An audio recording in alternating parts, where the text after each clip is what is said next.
Good morning, नमस्कारम मेरे भाइयों बहनों।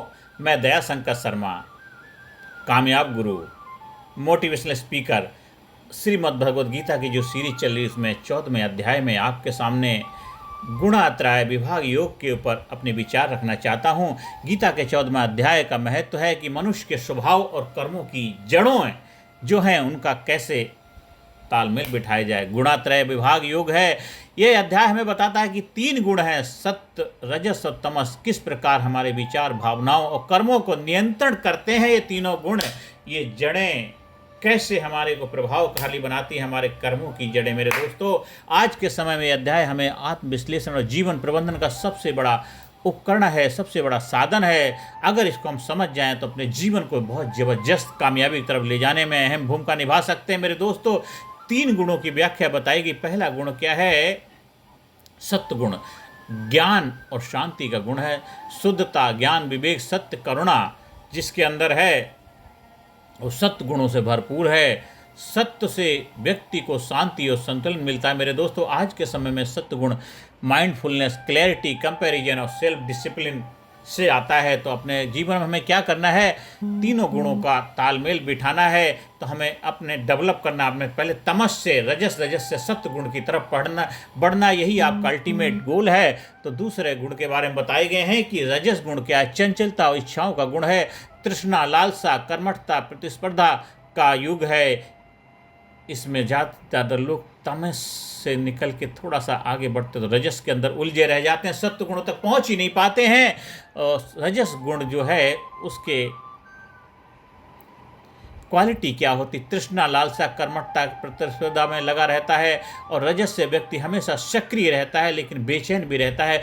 क्रियाशील तो रहेगा, बहुत ये करेगा, पर उसके अंदर बेचैनी रहती है क्योंकि उसके अंदर सत्य गुण की अभी तक उपलब्धि नहीं हुई है। तो आज के समय में रजस गुण वाले लोग क्या एम्बिशियस होते हैं, कंज्यूमरिज्म होते हैं, social media, comparison, overwork culture के शिकार होते हैं।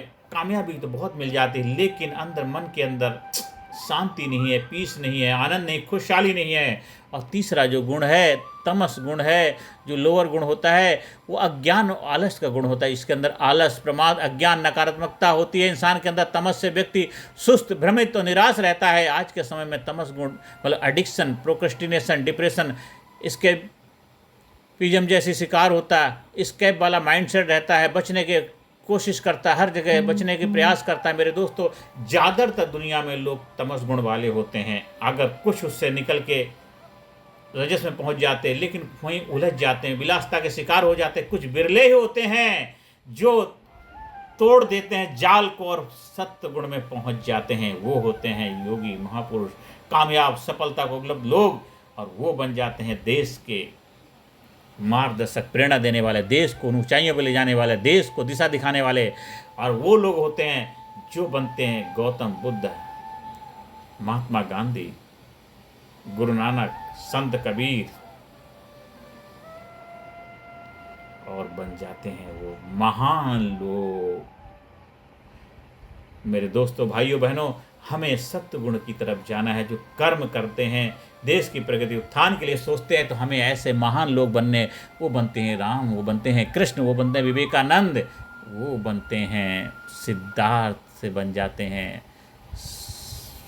गौतम बुद्धा। मेरे दोस्तों, भाइयों बहनों, हमें प्रयास करना है कि तमस गुण से अपने आप को डेवलप करें, डे बाय डे इंप्रूव करें। तमस गुण से जाना है, रजस से फिर हमें सत्य गुण की तरफ यात्रा करनी है। मेरे दोस्तों, हर किसी का प्रयास होना चाहिए। श्रीमद् भगवद गीता हमें यही सिखाती है। हमें उलझना नहीं है, हमें उससे निकलना है, हमें सुलझने की कला, विज्ञान सीखना है। तो तीनों गुणों का हमारी लाइफ में प्रभाव क्या होता है? ये गुण जन्म से ही हर व्यक्ति में अलग अनुपात में उपलब्ध होते हैं। हर इंसान के अंदर जन्म से ही ये गुण आए हैं क्योंकि हम लेकर के पैदा होते हैं। अब इसके अंदर हमें सुधार, इम्प्रूवमेंट करने की आवश्यकता होती है। भोजन, संगति, वातावरण, आदतों से ये गुण बढ़ते हैं, घटते हैं, डेवलप होते हैं। आप अच्छा पौष्टिक आहार, सात्विक भोजन लेते हैं तो उससे क्या होता है? अच्छी संगत करते हैं, अच्छा पौष्टिक भोजन लेते हैं, अच्छे विचार, अच्छे उसमें रहते हैं, तो आपके अंदर सत्व गुण की क्वालिटी बढ़ती जाती है, डेवलप होती जाती है। लालसा और अत्यधिक स्पर्धा होती है जो रजस बढ़ाती है।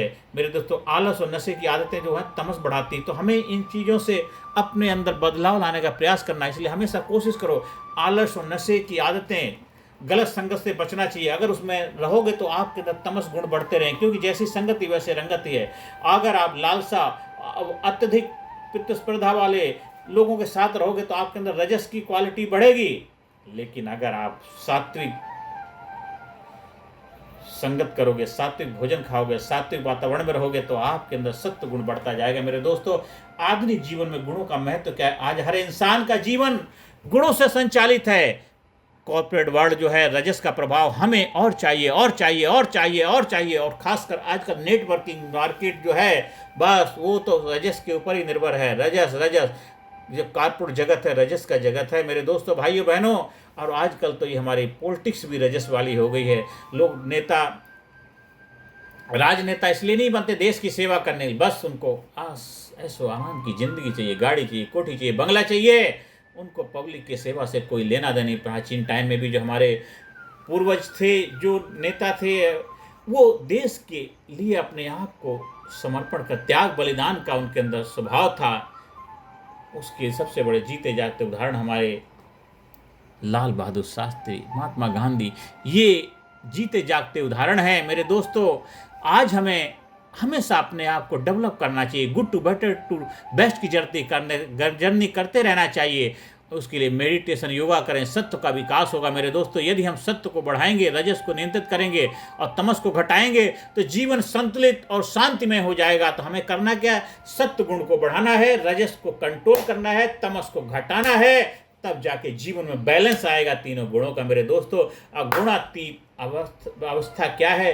बियॉन्ड द गुणास मेरे दोस्तों। भगवान कहते हैं जो सत्य, रजस और तमस तीनों गुणों से ऊपर उठ जाता है, वही मुक्त हो जाता है, वो तीनों बंधनों को तोड़ देता है।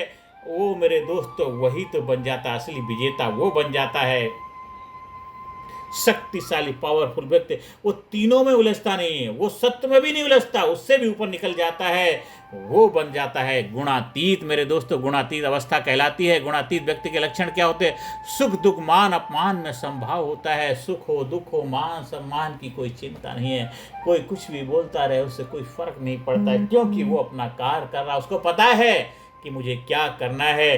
वो किसी के उससे नहीं आता है, किसी से बातों से विचलित नहीं होता है, किसी के गाली देने से, किसी के अपमान करने से, किसी को कुछ करने से उसके ऊपर कोई प्रभाव नहीं पड़ता। किसी ने आपको गाली दे दी, आपके घर वालों को गाली दे दी, आपको बुरा भला कह दिया, आपको अपमानित महसूस किया है, तो इसके मतलब आपके अंदर अभी तक वो लालसा के, ग्रीडीनेस के शिकार हैं। आप कभी सत्व गुण से ऊपर उठे नहीं हैं मेरे दोस्तों, भाइयों बहनों। अगर आप गुणातीत बन जाएं तो आपके जीवन में आनंद, मस्ती, खुशहाली आ जाएगी। सुख दुख मान अपमान में समभाव रहेंगे। किसी भी परिस्थिति में, किसी भी स्थिति में आप विचलित नहीं होंगे। पूर्ण भक्ति और समर्पण होगा। यह अवस्था ध्यान, साधना, भगवान की भक्ति से प्राप्त हो सकती है मेरे दोस्तों, भाइयों बहनों। और हर इंसान का प्रयास यही होना चाहिए कि हमें गुणातीत अवस्था में पहुंचना है, बियॉन्ड द गुणास मेरे दोस्तों। अंत में यही कहना चाहता हूँ, ये अध्याय जो हमें जीवन में सिखाता है, क्या सिखाता है कि ये 14वां अध्याय हमें यही सिखाता है कि जीवन में गुणात्रय विभाग योग के बारे में जो भी हमने सीखा है, समझा है, जाना है, अपनी लाइफ में अप्लाई करना। इसका सार यह है, निष्कर्ष और प्रेरणा क्या है? हर इंसान 3 गुणों से संचालित होता है। सात्विकता बढ़ानी है, राजसिकता को नियंत्रित करना और तामसिकता को कम करना जीवन का लक्ष्य होना चाहिए। अंतिम मुक्ति तभी है जब हम तीनों गुणों से ऊपर उठकर गुणातीत हो जाते हैं। प्रेरक वाक्य यही है, गुण तुम्हें बांधते हैं, ज्ञान तुम्हें मुक्त करता है। सात्विक जीवन ही आत्म विकास का आधार है। तो हमें गुण जो है आपको बांधने का काम करते हैं, और ज्ञान है आपको मुक्त करता है। इसलिए आप ज्ञानियों के संगत में रहो। और ज्ञानी कौन हो? जो ब्रह्म ज्ञानी हो, जो उसने ब्रह्म को जानना। जो ताम झाम ढोंग ढकोसला लेके चलते हैं, भीड़ का हिस्सा बनते, वो ज्ञानी नहीं है। वो आप उनको क्या नाम दोगे वो आप ही जानो। तो हमें ज्ञानी बनना है, ज्ञानी बनना है, ज्ञानी बनना है। ज्ञान विज्ञान का जिसके अंदर तालमेल हो, जो देश की प्रगति उत्थान के बारे में सोचे, हमें ऐसा इंसान बनना है मेरे दोस्तों। और हर इंसान ही सेंट इन ए सूट, आप संत बन सकते हैं घर में रह के भी। अगर आप ज्ञानी हैं, सच्चे ज्ञानी हैं मेरे दोस्तों, तभी आप मुक्त हो पाएंगे। सात्विक जीवन ही आत्मिक विकास का आधार है। और गुणातीत होकर ही आत्मा परम शांति को पाती है। गुणातीत होकर ही आत्मा परम शांति को उपलब्ध होती है मेरे दोस्तों, भाइयों बहनों। गुणात्रय विभाग योग हमें यह सिखाता है कि हमारा हर विचार और कर्म इन 3 गुणों से प्रभावित है।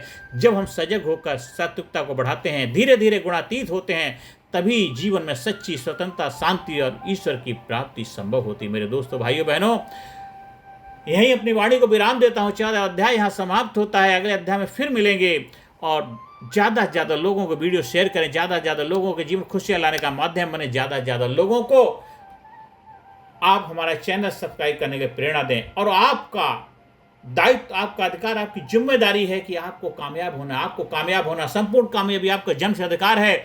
आप उस परमपिता परमात्मा भगवान ने आपको चुना है, किस लिए? कि आपको कामयाब होने के लिए चुना। कामयाब होना ही आपको है। जब तक आप कामयाब होंगे नहीं, खुशहाली नहीं पाएंगे, सफलता नहीं पाएंगे, तब तक आपके अंदर आनंद की अनुभूति नहीं होगी। आनंद का स्रोत तभी फूटेगा जब आप कामयाबी के लिए अपने आप को हाजिर करेंगे।